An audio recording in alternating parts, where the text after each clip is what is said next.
जौनपुर में उतारा है, ऐसे हमारे जौनपुर के मंत्री गिरीश यादव जी, मंच पर उपस्थित बदलापुर के विधायक माननीय रमेश जी मिश्रा जी, मंच पर उपस्थित हमारे बीच में आदरणीय महाराष्ट्र सरकार में गृह मंत्री रहे और जनपद जौनपुर लोकसभा के प्रत्याशी रहे आदरणीय कृपाशंकर सिंह जी,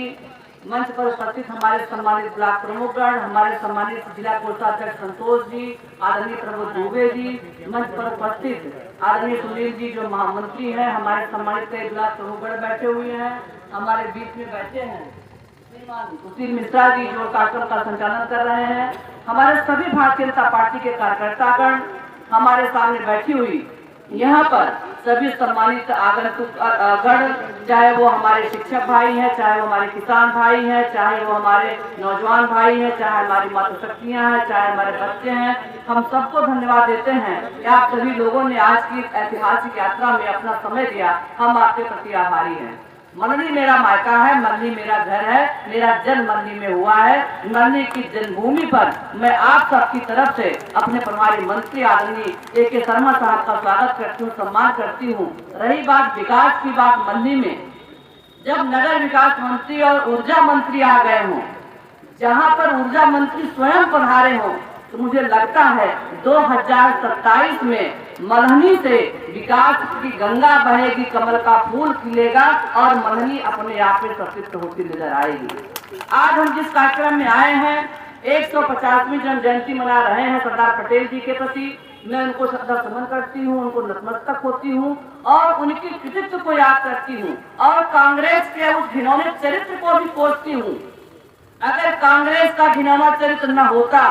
तो हमारे देश में आज जो हमारे प्रधानमंत्री में 2247 में विकसित भारत करने का संकल्प लिया है, अगर हमारे देश के प्रधानमंत्री, हमारे देश की बागडोर अगर सरदार पटेल के हाथों में गई होती तो हमारे देश की इतनी दुर्दशा न हुई होती। लेकिन कांग्रेस के लोगों ने अपने परिवार को बढ़ाने के लिए, अपने लोगों को बढ़ाने के लिए, नेहरू खानदान को बढ़ाने के लिए उन्होंने सरदार वल्लभ भाई पटेल जी को आगे नहीं बढ़ने दिया। आज उन्होंने जो संकल्प लिया, जो उन्होंने देश को एक संकेत दिया कि यूनिटी, हम अगर एक साथ यूनाइट होकर के रहेंगे, अगर हम सारे लोग एक साथ मिलकर के रहेंगे तो हम कुछ नया काम कर सकते हैं। और उन्होंने पूरे देश में एकता का संदेश दिया, उन्होंने पूरे देश में एकता से पिरोने का संदेश दिया। और हमारे देश में जब ब्रिटिश हुकूमत थी, जब यहाँ पर रियासतें बटी हुई थी, उन्होंने बड़ी बड़ी रियासतों को इकट्ठा करके भी संयुक्त होने का संदेश दिया था, मैसेज दिया था। आज उनकी जन्म जयंती पर उनको मैं श्रद्धा सुमन अर्पित करती हूँ और आप सभी लोगों से निवेदन करना चाहूंगी, अपने देश के लिए, अपने देश की अखंडता के लिए, अपने देश की समृद्धि के लिए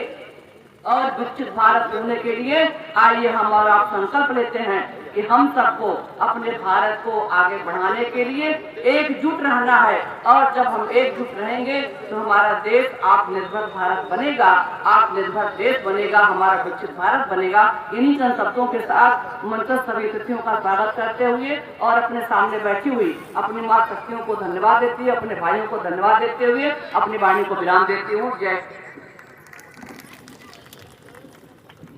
बहुत बहुत धन्यवाद माननीय सांसद जी।